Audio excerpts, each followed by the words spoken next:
Bismillahirrahmanirrahim. Assalamualaikum warahmatullahi wabarakatuh. Anak-anak, berjumpa kembali dengan Ibu dalam pembelajaran IPS kelas 9 mengenai ekonomi kreatif, masih dalam bab perdagangan internasional. Nah, di sini kita akan belajar tentang mengembangkan ekonomi kreatif berdasarkan potensi wilayah untuk meningkatkan kesejahteraan masyarakat. Nah, kita lihat ya, di sini ada beberapa contoh dari salah satu contoh ekonomi kreatif, misalnya dari bahan tanah liat, terus bambu, dan juga kuliner makanan. Nah, di sini konsep ekonomi kreatif, kita tahu dulu kreativitas itu apa. Kreativitas adalah kemampuan seseorang untuk melahirkan sesuatu yang baru, baik itu berupa gagasan maupun karya nyata yang relatif berbeda dengan yang ada sebelumnya. Itu menurut Supriyadi tahun 2001. Nah, intinya kalau seorang wirausahawan adalah orang-orang yang mempunyai kemampuan melihat dan menangkap peluang bisnis, mengumpulkan sumber daya yang dibutuhkan guna mengambil keuntungan dan mengambil tindakan yang tepat. Lalu, seorang wirausahawan tidak hanya mampu berbuat sesuatu yang baik bagi dirinya, melainkan bagi orang lain. Nah, peranan wirausahawan juga mampu membuka lapangan kerja baru, sehingga dapat membantu pemerintah dapat mengurangi pengangguran. Selanjutnya, nah, di sini ada contoh gambar yang memperlihatkan usaha yang dilakukan untuk memperkenalkan hasil ekonomi kreatif. Nah, di sini ada contoh kayak di Bandung ya, festival kuliner di Braga. Lalu nah, di sini perekonomian mengalami transformasi yang tadinya berbasis sumber daya alam diikuti menjadi berbasis sumber daya manusia. Artinya, kegiatan ekonomi dikembangkan mencakup industri dengan kreativitas sumber daya manusia sebagai aset utama untuk menciptakan nilai tambahan ekonomi. Nah, di sini juga ekonomi kreatif itu merupakan pengembangan konsep yang berlandaskan sumber aset kreatif yang diharapkan mampu meningkatkan pertumbuhan potensi ekonomi. Nah, di sini kekayaan potensi seni budaya dari berbagai daerah sebagai fondasi untuk tumbuhnya industri kreatif. Keragaman budaya daerah sebagai bahan baku industri kreatif, yakni dengan munculnya aneka ragam kerajinan.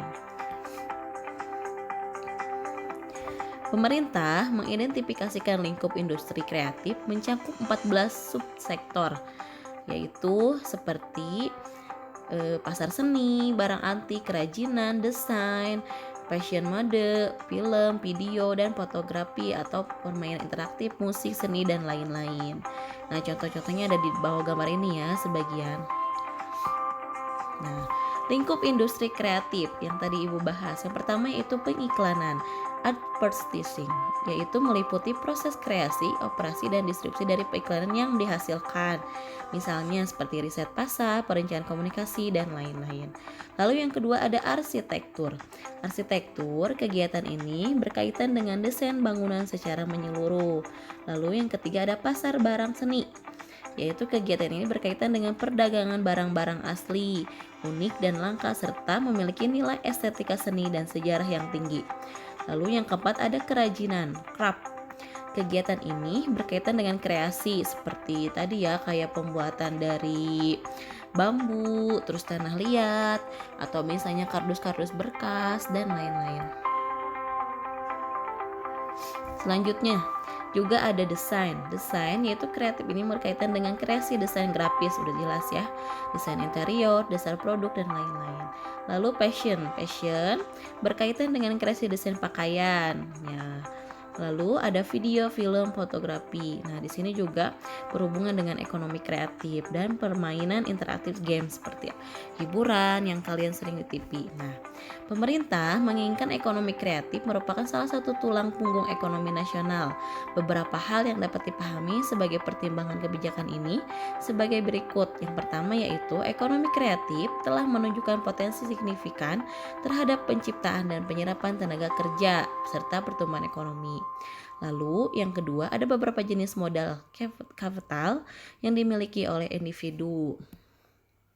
Nah, di sini juga ada beberapa kegiatan kreatif yang secara rutin yang diselenggarakan daerah. Misalnya contoh kayak di Bandung, terus festival vibe di Jakarta, terus misalnya yang di Solo, Solo Batik Karnaval, terus Yogyakarta Pasar Malam dan lain-lain, dan di kota-kota lain. Nah, sekarang kita masuk ke upaya meningkatkan ekonomi kreatif. Nah, bagaimana upaya yang dilakukan dengan sistem ekonomi Indonesia untuk meningkatkan ekonomi kreatif? Nah, sistem ekonomi Indonesia memiliki acuan yang jelas, yaitu Undang-Undang Dasar 1945, yaitu sistem ekonomi Pancasila yang di dalamnya terkandung demokrasi ekonomi. Nah, ini ya isinya, sistem ekonomi Indonesia diatur dalam undang-undang. Nanti kalian bisa dibaca. Selanjutnya nih, untuk mengembangkan ekonomi kreatif, pemerintah memiliki strategi dengan melaksanakan pembangunan secara terintegrasi antara masyarakat, swasta, dan pemerintah. Di antaranya beberapa strateginya: satu, menyiapkan intensif untuk memacu pertumbuhan industri kreatif berbasis budaya. Dua, membuat roadmap instruksi kreatif yang melibatkan berbagai lembaga. Ketiga, membuat program komprehensif untuk menggerakkan industri kreatif. Yang keempat, memberikan perlindungan hukum dan intensif bagi karya industri kreatif. Yang kelima, membentuk Indonesia Creative Council yang menjadi jembatan untuk menyediakan fasilitas bagi para pelaku industri kreatif. Nah, di sini juga Kementerian Perdagangan melakukan upaya pengembangan ekonomi kreatif untuk mewujudkan strategi pemerintahan dengan langkah sebagai berikut. Yang pertama, kayak mengembangkan database ekonomi kreatif, lalu meningkatkan penggunaan teknologi, terus mengadakan pekan produk kreatif, terus ada festival ekonomi kreatif, ada wahana kreatif, peningkatan jangkauan, dan lain-lain. Itu adalah salah satu upaya dalam peningkatan ekonomi kreatif. Nah, selesai. Itu ya yang sudah Ibu bahas mengenai ekonomi kreatif dalam perdagangan internasional. Nah, tugas kalian kerjakan soalnya. Yang pertama, apa yang harus dimiliki seorang pengusaha agar produksi yang dihasilkan disukai masyarakat? Yang kedua, mana yang lebih dibutuhkan oleh seorang yang akan membuka usaha antara modal dan kreativitas? Yang ketiga, bagaimana hubungan antara ekonomi kreatif dan industri kreatif? Yang keempat, bagaimana prospek industri kreatif tersebut bagi peningkatan ekspor Indonesia ke negara lain? Oke, seperti biasa, materinya kalian tulis di buku, tidak perlu dirangkum karena itu sudah Ibu rangkum, dan kalian kerjakan tugasnya. Terima kasih. Wassalamualaikum warahmatullahi wabarakatuh.